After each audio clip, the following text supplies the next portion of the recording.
dahil emergency ang aking mother, kaya ito nagbiyahe na ako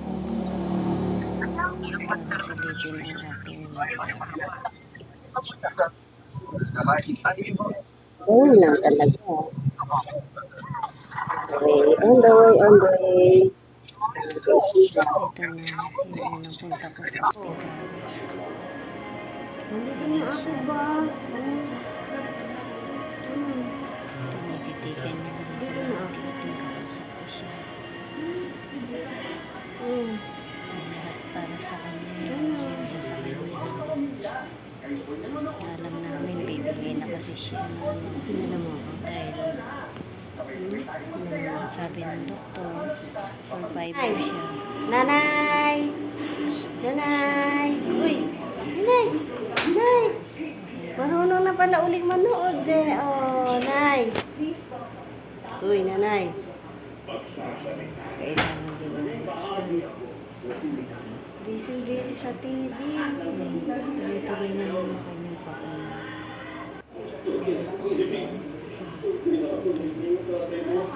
Pindutin mo yung kamay ka. Inuubo siya. Kailangan na talaga. Nagre-response ka na talaga. Oy, nagre-response sa si Nanay. Oh.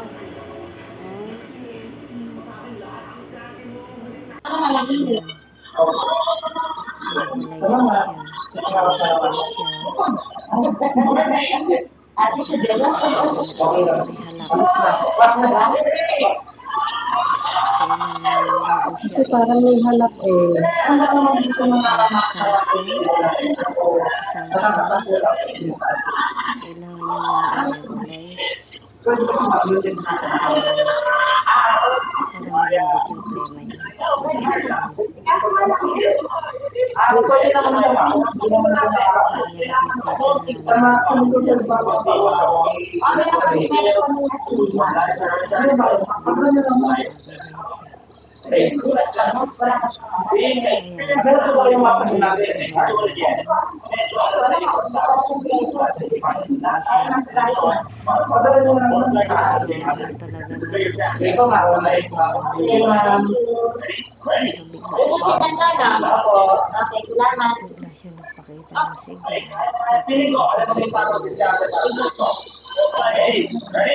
Maka na lingon ng lingon.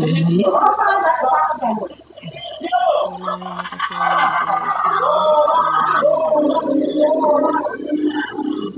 May halak ka kasi mo. karoon siya ng laman. Kailangan yung pagkain niya lahat sa ilong na rin dumadaan. Pero okay lang. Sandali, nagbibideo ako kay Nanay. Nagne-nebulize kami. Kaya siya kakain. Makasama ko. Nagne-nebulizer kami. Wait lang. Tuloy lang ang buhay. Kaya lang talaga.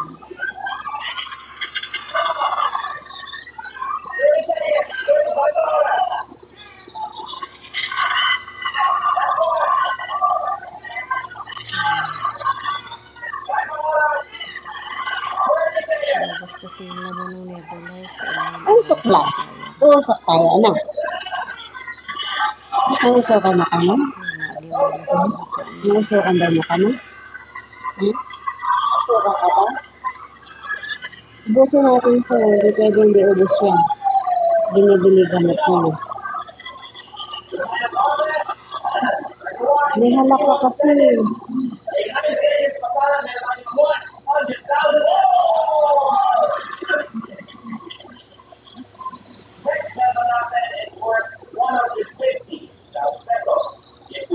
Ang dali nagne-nebulize kami.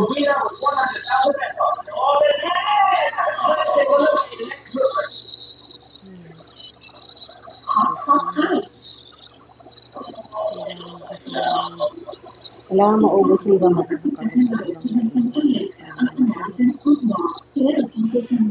Sayang kasi yung gamot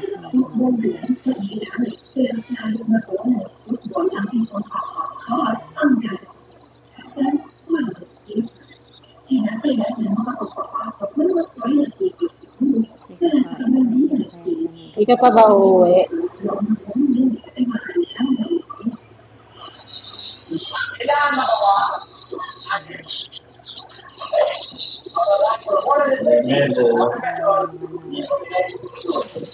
siya umalis. Tsaka babalik siya. Ayan na, isasabi siya. Para man lang mapaghandaan ang patuloy na pagtaas ng presyo ng diesel. Kwento niya, kahit dalawa na lang sila ng kanyang asawa sa bahay, hindi na nagtatawid ng 200 pisong kita niya sa maghapon ang kanilang pangangailangan. Alay, Sasanction lang mo. Hindi nga mga yan. Hindi ba mga? Parang ginagawa lang sa Oo. Inipit eh, oh. Sabi, asan yung lalaki? Hindi ako! Ayaw! Inipit niya, oh.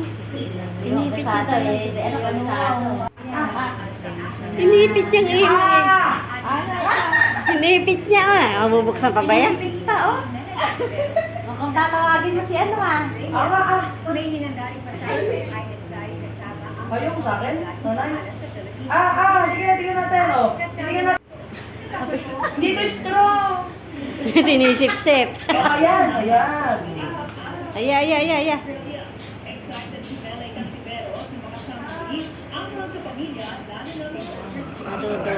Ano?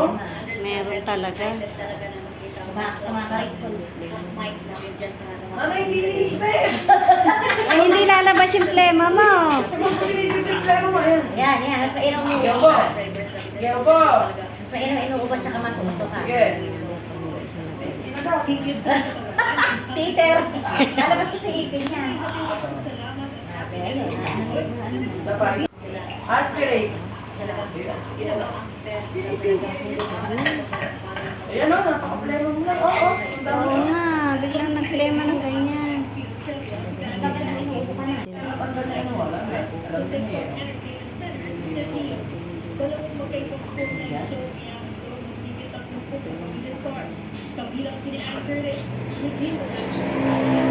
Ay, pag mo ano, di ba ako, ayan, oh. Oo nga, Ang dami, oh. plema.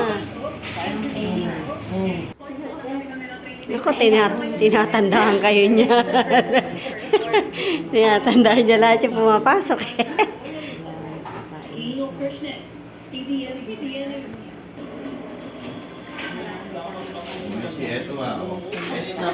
Ito yung nagputo sa akin yung nanay siya. Ay, bukay-bunga nga eh. Pinakagat! Ang totoong sakit niya is Alzheimer. Silip niya, oh. Okay, lahat ng test niya. Alzheimer na talaga. Kalimutan niya lahat. Sarap po. Kumain. Nararamdaman mo ba yung tumutulo sa lalamunan? Kaya nakatingin. Diretso na doon sa baba. Hindi, napakahaba na pala ng tubo na yan. Ay, contact. Ang lang po ng ano yan. Sa Alam YouTube. Oo. Ang ganito lang. Diyos ko po. Kaya ginagamit ang ganito kapag nag-word, gumanon, ibig sabihin nasa chan pa. Pag wala nang gano'n ng ibig sabihin, baka kung saan saan ay punta sa lungs. Hindi mo maibabalik.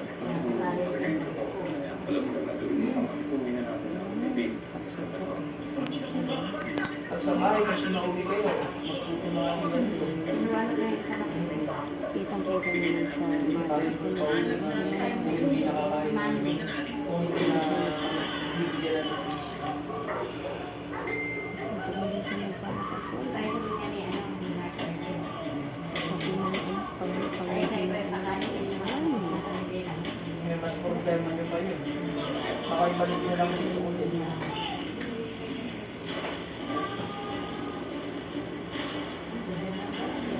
Diba? Ikaw naman, kaya akala mo, ano eh, namagay. siya mabuhay. Nakakatulog.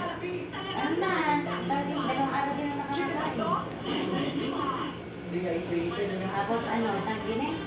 Pag titilat, kung sino na nagtutulong sa kasi hindi na mailan. Hindi Punta na lang ako.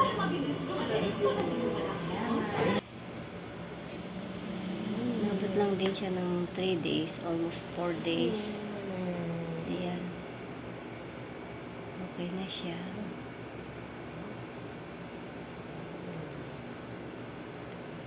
Ganyan na lang ang ano namin. Nakatitig lang siya lagi sa amin.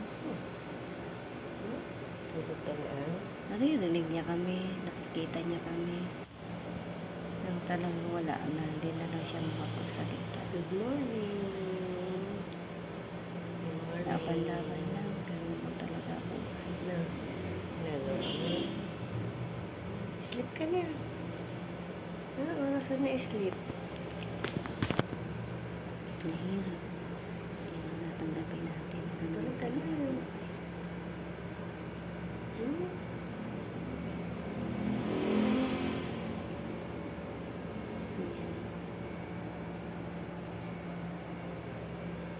Sleep ka na, ano? Marami ka uling bantay. Ganyan na lang. Lagi na lang siya nakatitig. Uling bantay mamaya na. Narinig naman yung mga sinasabi na laban naman siya. Ganyan talaga.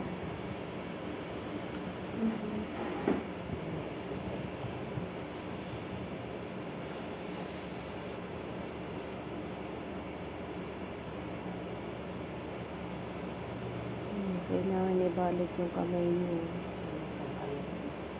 Kasi kasi siya nakakarating kamot ng kamot. Susugat niya kasi balat niya pag nagkamot siya.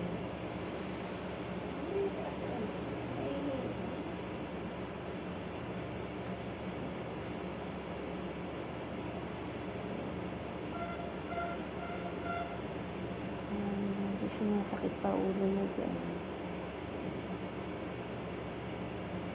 Sinalinan pa siya ng dugo. Doon na siya medyo nakatulog. Ito one day. Lagi na naman siya gising. Kailangan i-massage yung kamay niya. Kasi yung kabilang kamay hindi na gumagana. Hindi na gumagala.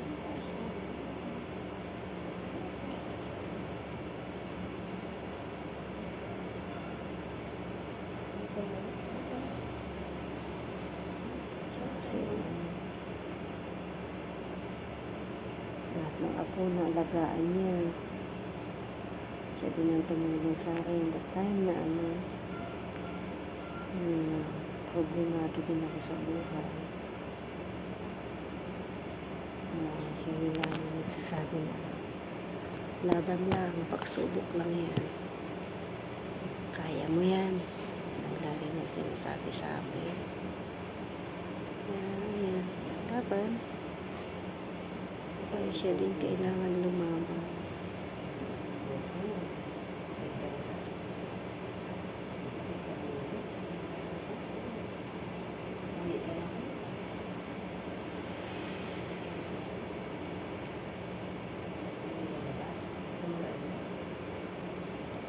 Kikinig naman siya pag pinangkausap mo, nakatitig lang siya sa'yo. Pinubukan naman niya yung bunganga niya. So wala, alam na mga labas ng boses.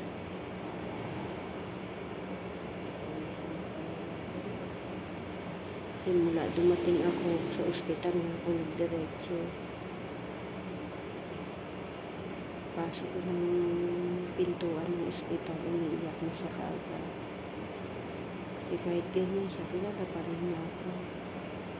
Tatandaan pa rin yung anak niya ako. Kasi ako lang yung tao na anak niya na hindi niya madalas makita. Dahil nga, may obligasyon din ako mga anak na isinusupport. Nag-aaral. Hindi ko rin siya madalas madala.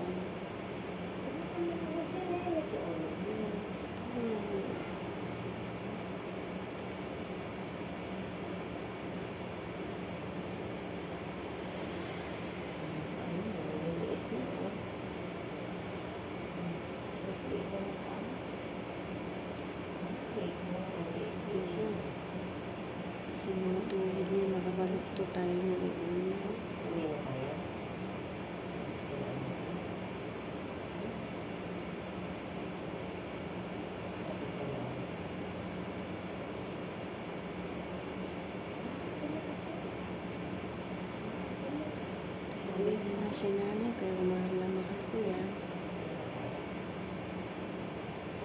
Siya talaga yung hindi bumitaw sa akin yung pagsubok ang dumating sa buhay ko.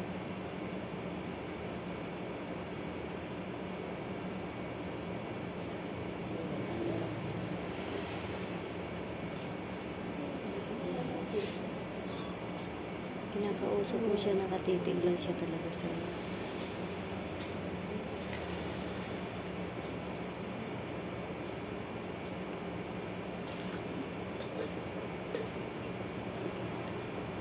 Pag eye to eye contact naman siya.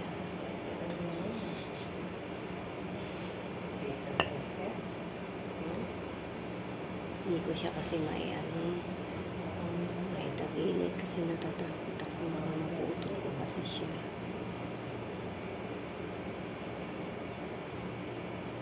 Malakas naman siya na nakakalakad siya, naalaga ako naman din siya ng maayos.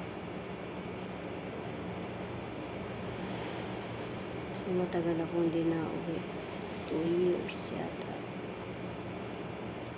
Ayan.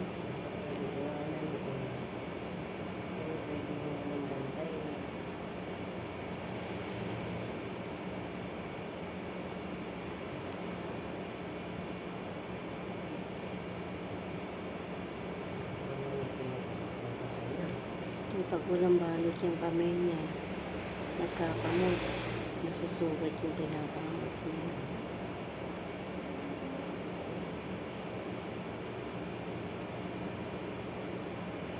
Kailangan meron na siyang hawakan tela para nandun lang yung kamay niya.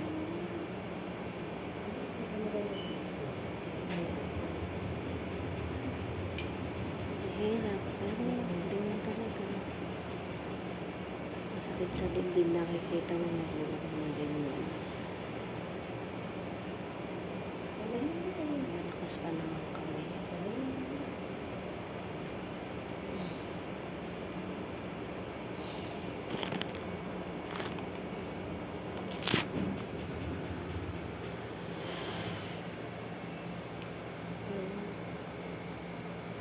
Galing mo si nanay. Galing na ikaw, nanay, ah.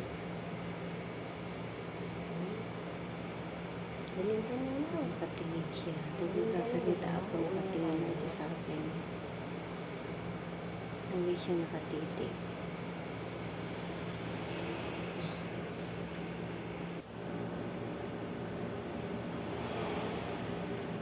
Kain na siya. Kakain na naman ulit siya. Kain na ikaw. Hindi na talaga kailangan niya lahat. Kasi lahat naman ay nasa gatas na yan. Yung pagkain niya. Mabait pa naman ang nurse niya.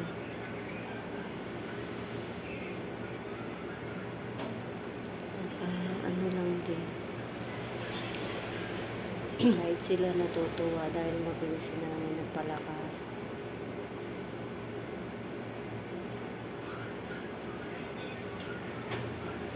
Kahit si Doc, sabi, fighter ang nanay niya.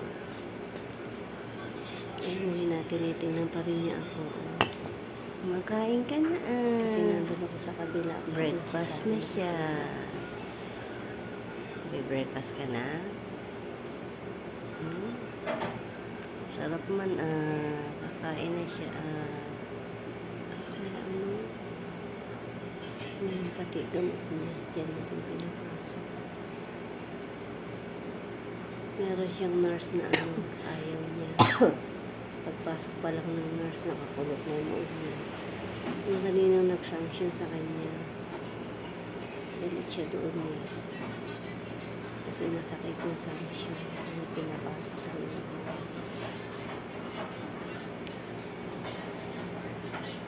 Kailangan talaga. Kailangan kasi magtatagal ng vlog mo.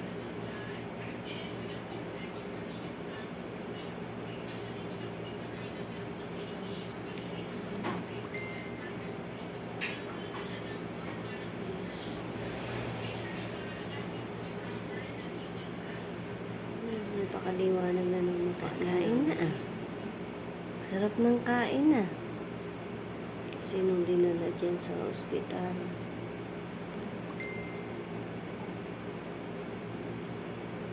Wala na talaga. Lupay-pay na siya. Hindi siya nagigising nung time na dinala siya. Pero ngayon, after 2 days, maliwanag na yung mukha niya. Magalaw na siya. Iikot na yung ulo niya.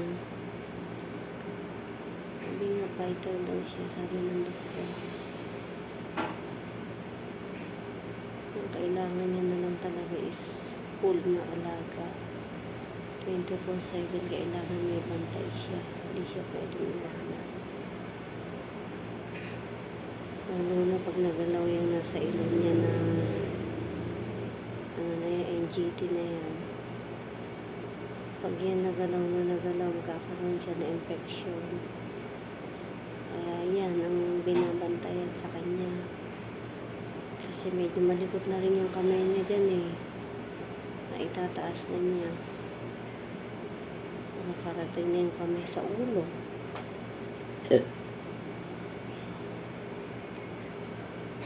Yan, tapos na naman siya.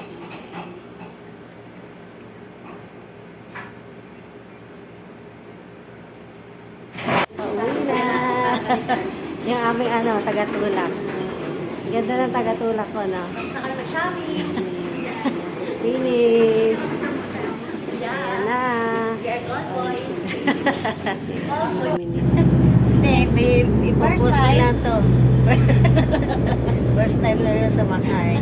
First time namin. Mas malamig pa na. Hello guys. I-ano ko pa to, i-edit ko pa to. Mula start na gano'n si nanay. Napasok. Uwi na kami. Graduate ko si nanay. Continuous recovery lang. Bye. Watching. Thank you everyone. Thank you so much.